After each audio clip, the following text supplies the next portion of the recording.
One afternoon, while drawing in his notebook, AumSum thought, what if we had wheels instead of feet? He giggled at the idea and quickly sketched himself zooming down the street like a race car.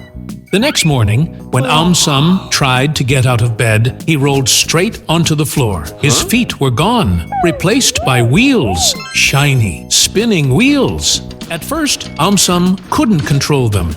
He rolled into walls, knocked over chairs, and even spun in circles. But soon, he got the hang of it. He zipped past his cereal bowl, looped around the kitchen twice, and accidentally launched himself straight out the front door, racing past trees, dogs, and even a surprised mailman. The whole world had changed. Everyone zipped by on wheels instead of feet. Some effortlessly, others clumsily crashing into lampposts. AumSum was having the time of his life.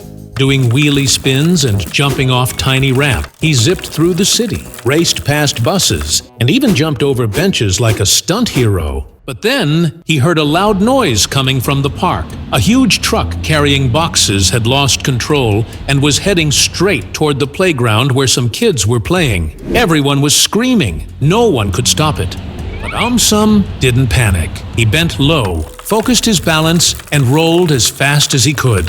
He zoomed past trees, zipped around corners, and reached the playground just in time. He raced in front of the truck and used a big slide as a ramp. With all his speed, he jumped in front of the truck and hit the emergency stop button with his hand. The truck came to a screeching halt just a few feet from the kids. Everyone clapped and cheered. AumSum had saved the day.